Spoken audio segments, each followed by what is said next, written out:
Hi, I'm Cindy J, the Visibility Wiz, and welcome to the Rocking Online Visibility Summit, where top experts are going to help you rock your visibility, become an expert authority, and stand out from the crowd so that you can work with more of your ideal clients.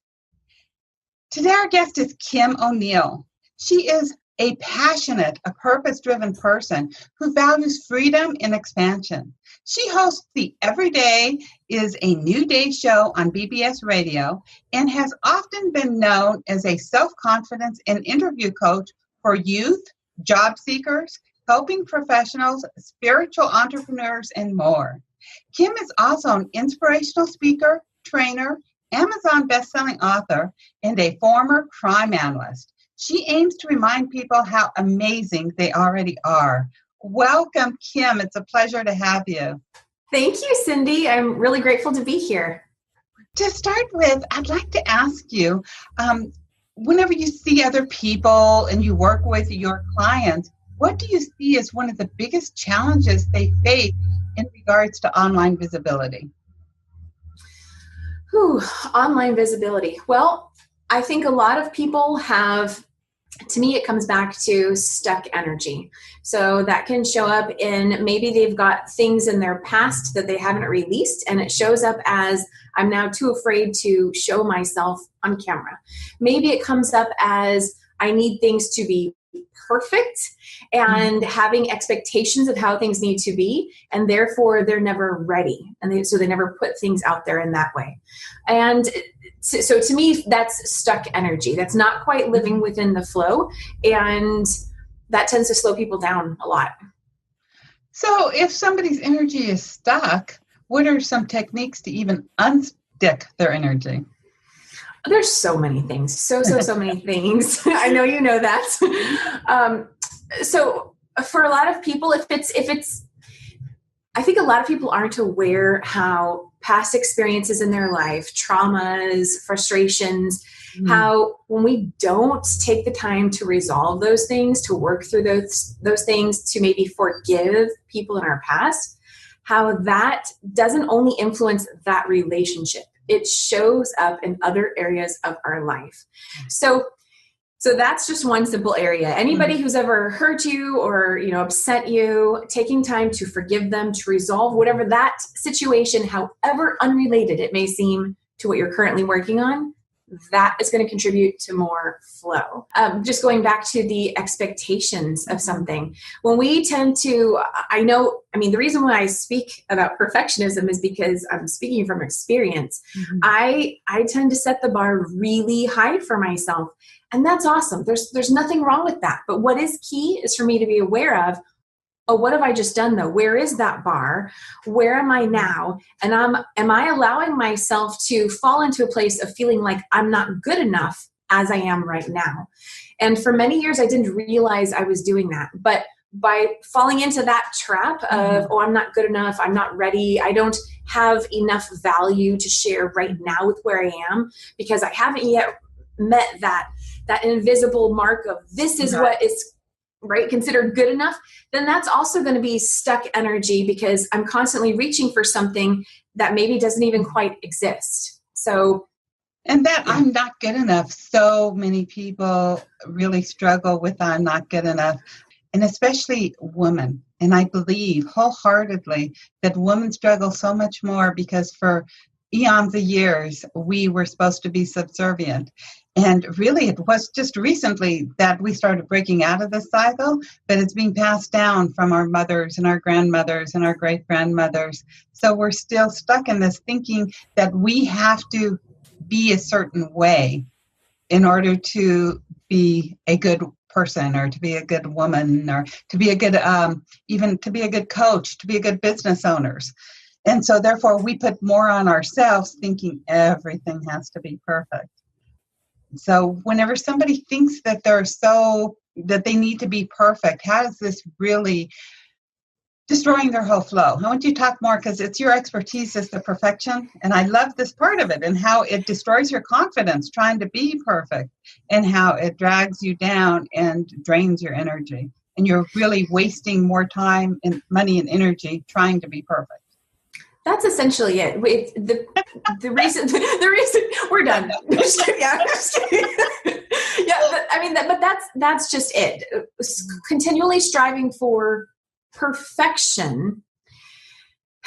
It's we're wasting time. It's slowing us down. Now, I also just want to throw in there. Does that mean that don't spend time on doing a good job? Don't spend time on working with structure? Does that mean don't do your best and be detailed? No, absolutely not. Because I feel like I still value all of those things. Right. I still always want to do my best. For me, I've learned that where I work best is within a balance of having structure and flow. And right. It's just key for me to be aware of, oh, well, wait a second. Now, have I started to, like I said earlier, have I started to fall into the trap of needing things to be so structured that now actually I'm working within a box. I'm living within a box, and now I've restricted my own flow.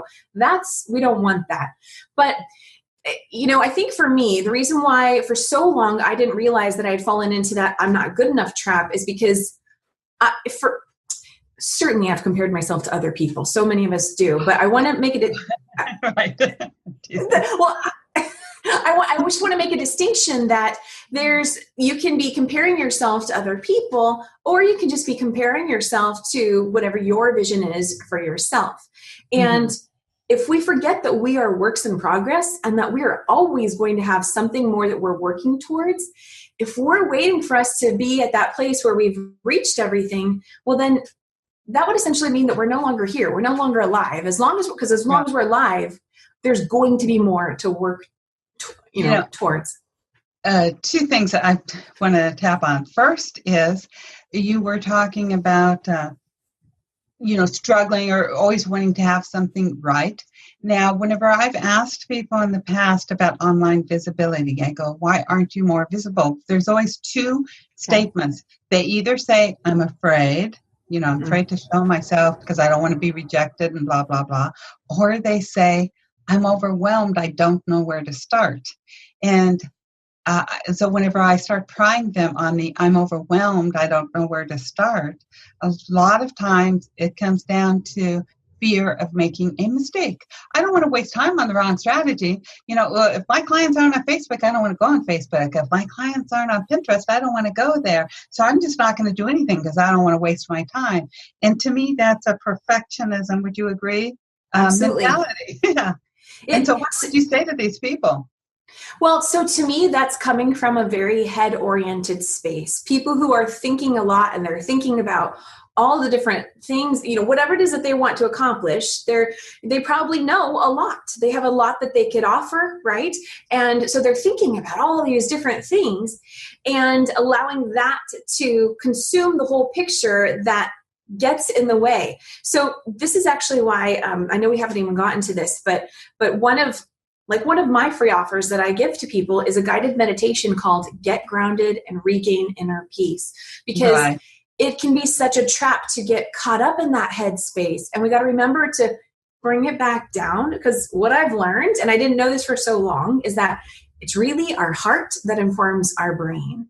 And when we can get back to that space and go, wait a second, what really matters here right now? Is it all the nuances of this, that probably most of those things are what ifs, and we're probably trying to troubleshoot something that there isn't even a problem to resolve just yet, right? We're trying to jump the gun and in advance problem solve things that haven't even happened yet. So let's bring it back down to where are we right now? What's going to serve me best right now? Okay, what would be really good? Gosh, it would be really good if I could just do one casual video on Facebook if they're an entrepreneur, right? So let me just start out with, instead of doing a video that's related to business and how I serve in my entrepreneurial way, why don't I just try a live video with my friends and family? Just talk about something that I did today. Like, simplify it, break it down into smaller pieces and start small and gain your confidence that way as you move up, and then start to go, oh, I don't need to eat the whole pie at once. How about I can just start with one piece and go from there? And little steps, I love that you said that. My father was very abusive, so I was raised in a very abusive home. And when I used to write all of the time whenever I was younger, I wrote this like 50-page story when I was in sixth grade. Wow. That my teacher thought was so good. She sent it to an editor who sent me a personal letter telling me what a great imagination I had, what a great writer I was, and that I would achieve writing success at an early age if I didn't get discouraged. Big word there, right? Yeah. Now, my father was always putting everything down. Before I got married at the young age of 18, I wrote a poem that I was going to read to Earl during our wedding ceremony. And I was reading this poem to my mom, and my father heard it, and he said, "You will be a laughingstock if you read that at your wedding. There's no damn way you should read that at your wedding." And it crushed me. And I did not let anybody see anything I wrote for 25 years. Oh. I started my first online business in 2001. And I was selling pewter figurines. And so I had to write little descriptions. This is what started me writing again, or it got me, let's say, confident enough to write publicly, is that I had to write these little descriptions for these pewter figurines. And all of a sudden, all these other people were copying my descriptions. And I thought, hey, my descriptions must be pretty good if they're copying. Exactly. Wow. That it really, I came a long ways to where, hey, my writing is all over the internet. And some people love it, some people hate it, but the people that I am here to serve love it.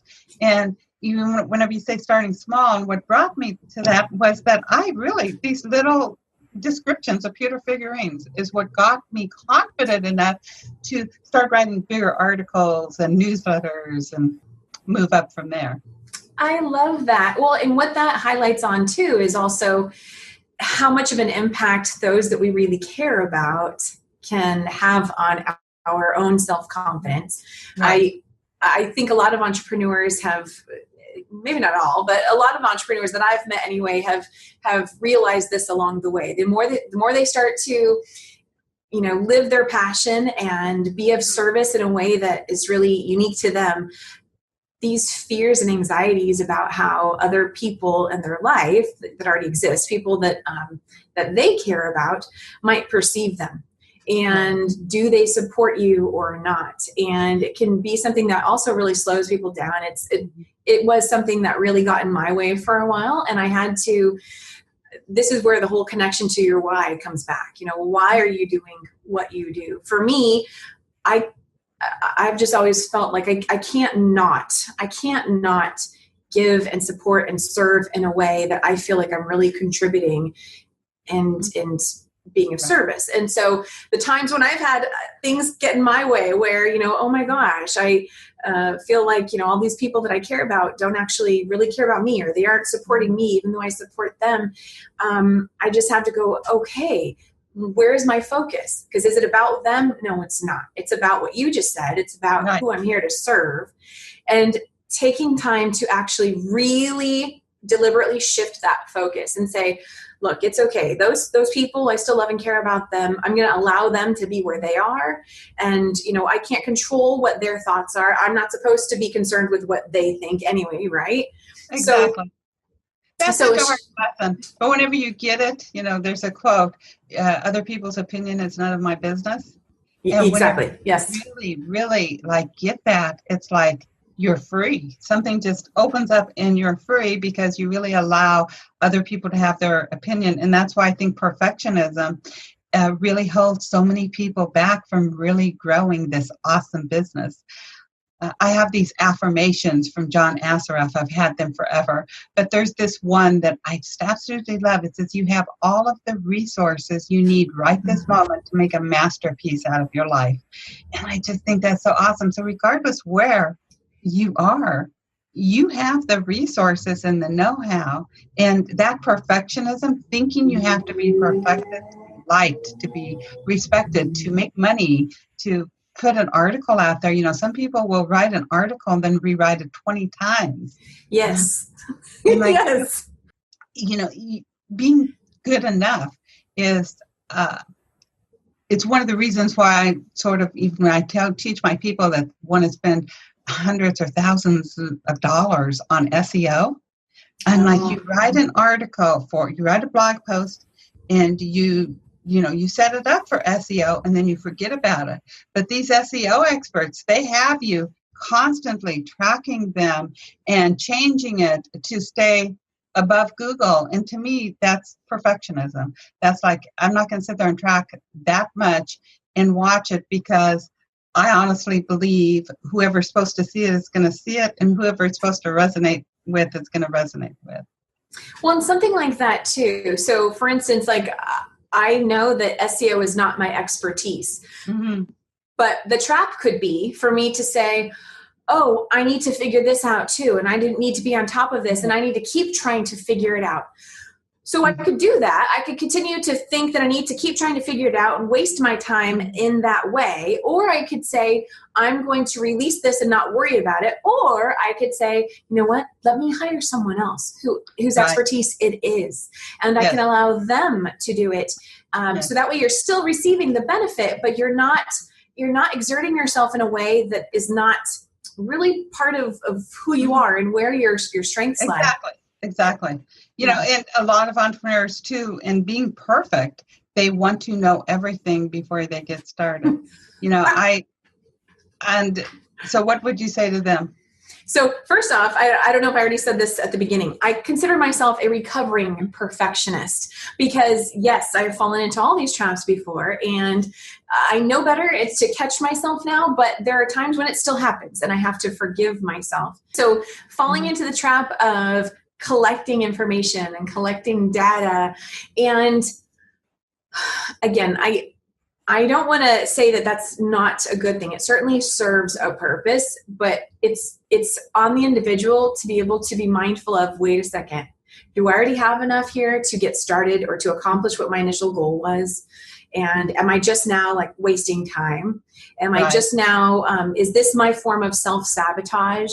Allowing myself to continue to believe that, well, no, I need more of this first before, because that's where it's not going to be serving you. Another thing I really wanted to touch on, Cindy, is when you were talking earlier about we all have all the resources that we need. I love that as well. And I completely agree. And I think some people can fall into the trap of, well, no, I don't, because I don't know how to do SEO, right? Or I don't know whatever these things are that I need to research still. I don't already know them yet because I haven't researched them. Where I come back to in this is how you have the resources is that choice.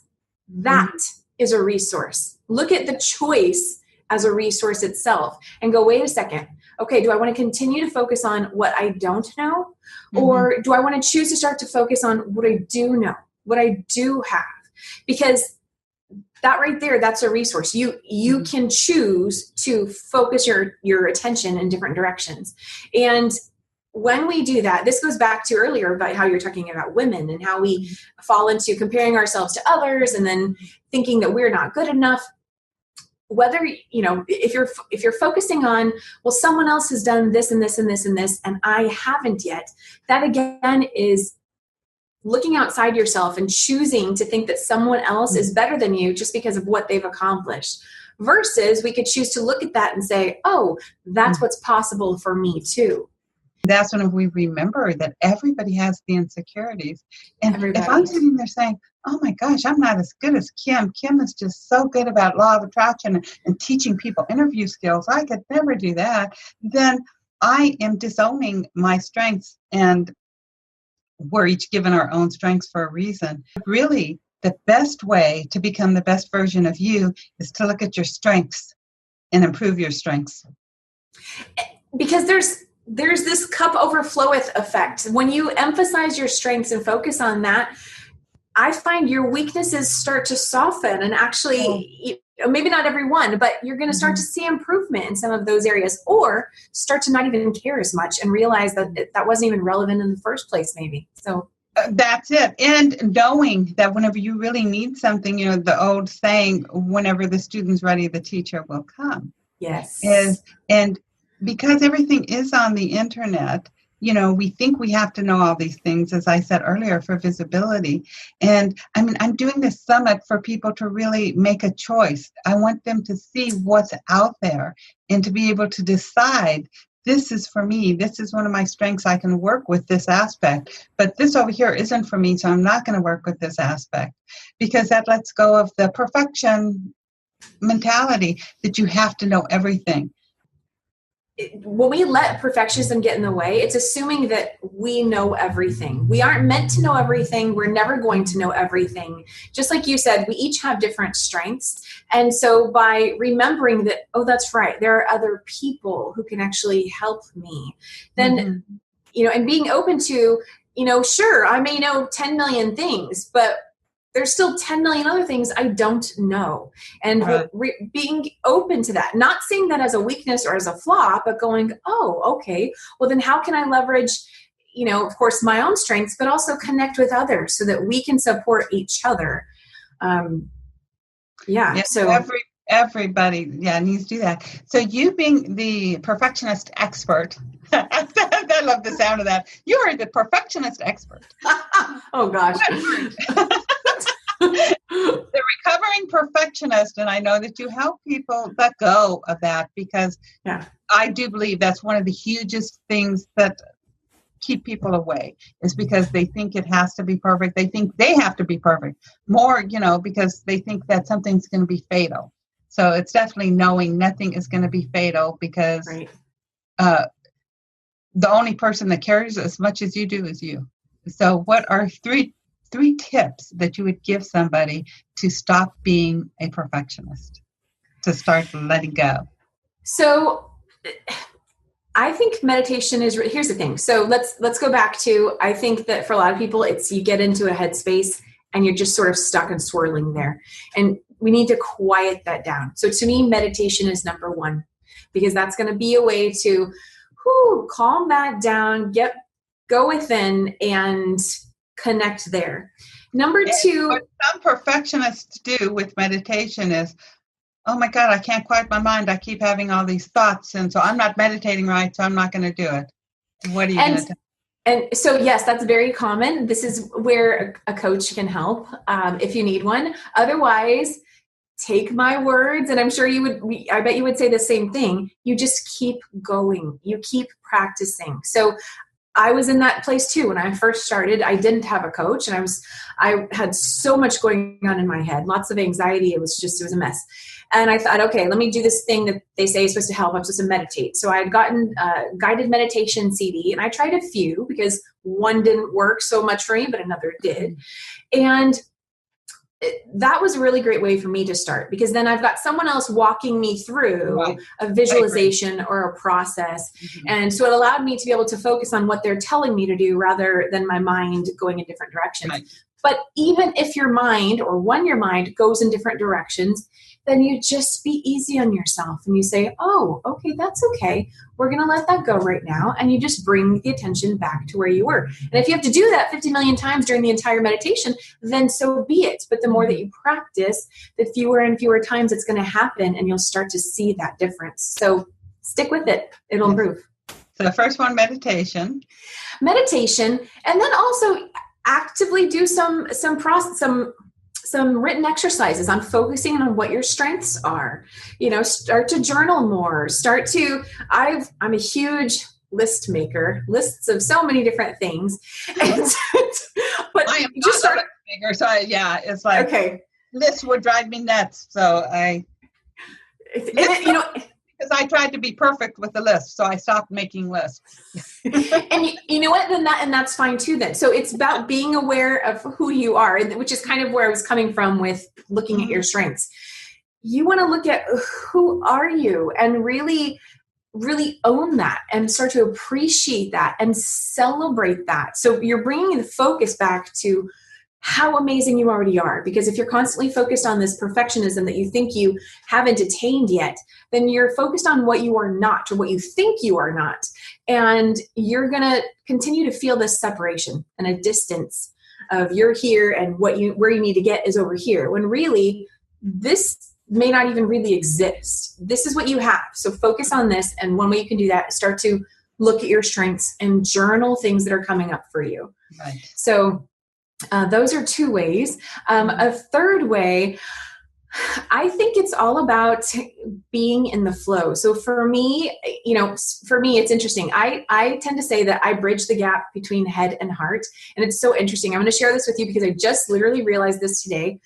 Where I'm sitting right now, I am between what represents my head, which is one of my certificates of my coaching certificates, and this painting, which is really, an IKEA, an IKEA painting. But I love this because this evokes emotion and intensity. And to me, it's beautiful. And I think that it's about finding a balance between the two. A lot of people who have perfectionism going on are, I think, imbalanced. They've got a little too much going on in the head part. Mm-hmm. So connect with things that allow you to step into a space of creativity. Maybe it's going to be something like art. Maybe it's, there was that whole craze of adult coloring, and a lot of people love that for its stress relieving benefits. Maybe it's just going out and having more fun, but finding a way for you to get into the flow. And while you're in those moments, also take time to remember who you are, so you can feel grounded in that space and go, okay, I'm having fun. I'm being silly. I'm in the flow. I'm seeing how creative I am. And I can just stay here and go, yeah. And I'm still that person who's really smart and who knows this and this and this and this and this. Wow. I have both. So, and I'm going to throw one more in there, but it kind of links back to what the first one was. And what I mentioned was my freebie earlier is when I do meditation, I also take time to ground my energy. So a person who's in their head a whole lot is going to benefit from grounding their physical energy and not being so up here, but being more in their body. Even taking time to just literally put one hand on your abdomen, one hand on your heart, and just take that was too slow of a breath. Take a really slow, deep breath and feel that.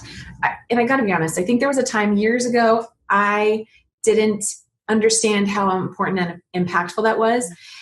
And the more that you're outside and up here in your head, then you're going to start to notice how good this feels. So simple practices like that. And I could go on and on, so I'll stop.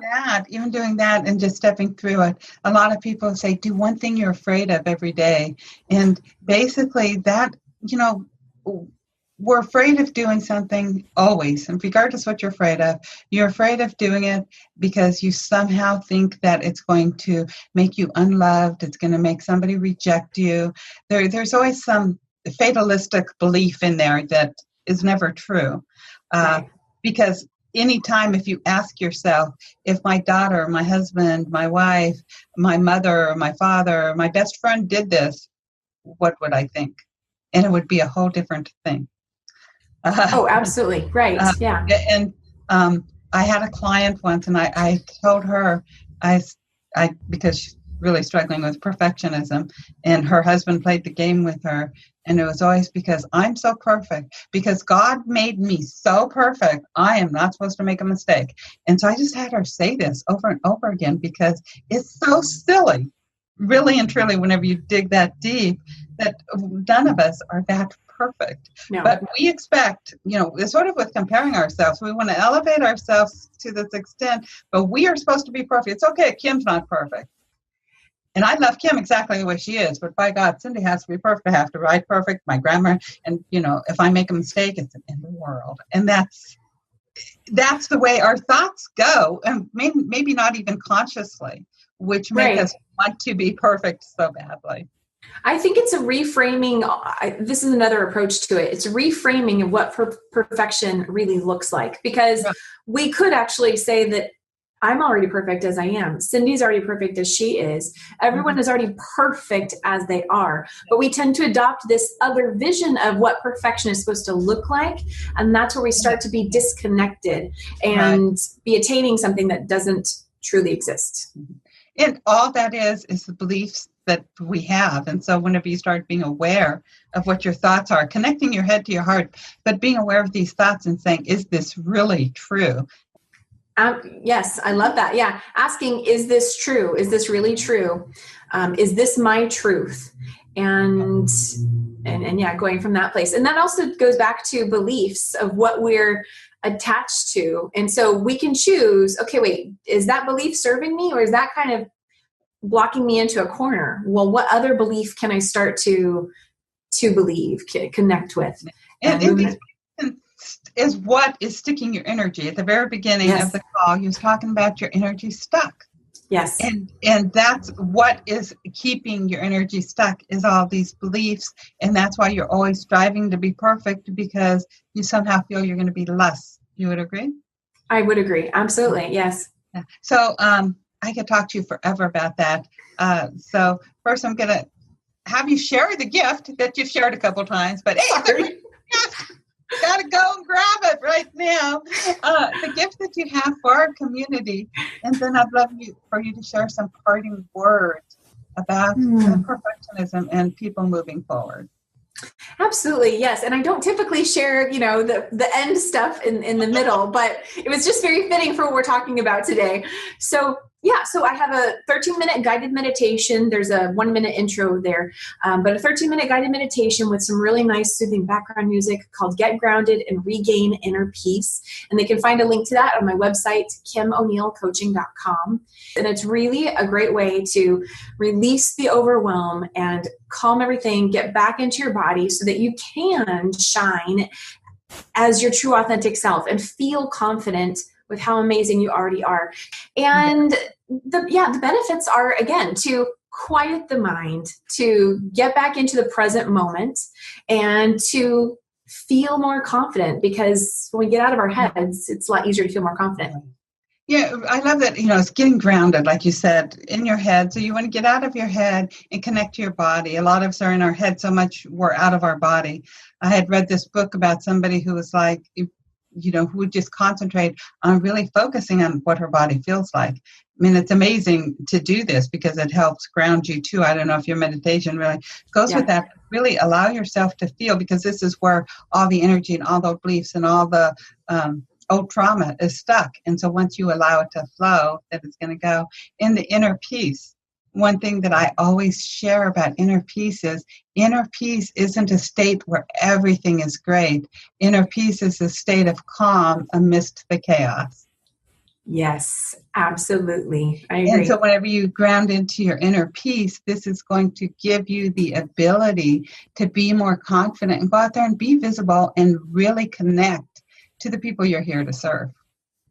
Absolutely. Everything that's happening outside of us is always a reflection of what's going on inside of us. So if we're feeling that we aren't enough, things are not perfect, there's too much chaos and overwhelm going on, that's just a mirror of what's going on inside. So that's the importance of, let's quiet internally down first. Let's get calm. Let's ground here. And then we can exude that outward. So Kim, what are some parting words that you have for our community? So I really think that a lot of this also we've talked about so much, but I think it also really boils down to asking the question of who am I, and getting clear on that. We often tend to link what we do up with who we are. And I have found that can really throw us off. That also then creates, I'm this title and I'm that title and I'm this title. You can have those titles. That's totally fine. But be aware that you are not those titles. You are you first. And then there are other things that you do from who you are. So I think really being clear on that and asking that question, who am I? Who am I really? You'll be surprised at what answers come through. And you're always going to know what the truth is by how it feels to you. So and that's something that certainly could take more time to discuss with someone. But I think that's a really key answer. Really quick exercise, really to know if it's your truth. If you stand up and you stand straight, you take a couple deep breaths and you say, I'm going to be on Pinterest, and see what your body feels like. And really, your guided meditation is going to help people tune into what your body is. Yes. Because if it feels crappy to you, it's not the right time for you. Yep. I completely agree. That verbal. It's really saying it verbally. You can't just say it in your mind. It has to be out loud verbally. Yes. There was a time. Can I just share one more thing really quick? Sure. So I was once feeling lots of, I just had this moment in my kitchen where I was feeling all this guilt and shame and frustration. And I honestly didn't know where it was coming from. I was like, what is going on here? And finally, I asked out loud, who does this belong to? And immediately I got the vision of the person who I knew it belonged to, and the feeling subsided and left me. And so that's kind of going in a different direction, but we pick up on energies all the time, and we sometimes think that they're ours when they're not. And we can also think, same goes for just our identity, believing that we are something else out, that's maybe other people think we are, or thinking that we're supposed to be something else, and really missing just the beauty of who we are as we are when we were born, that we still are today, but that gets masked over with all those, the traumas and the sadness and expectations and all those other things. So clearing all that stuff out of the way so we can truly be who we really are. I love that. Yes, very, very good. And we could talk forever. So with that, thank you very much, Kim. It's been great. You want to go and download her meditation and start using it, because you're going to be amazed. I give you a little challenge. Listen to it every day for 30 days and watch miracles change in your life. So with that, go out and rock your online visibility. Know that you don't have to be perfect, and you have a great day. Bye-bye.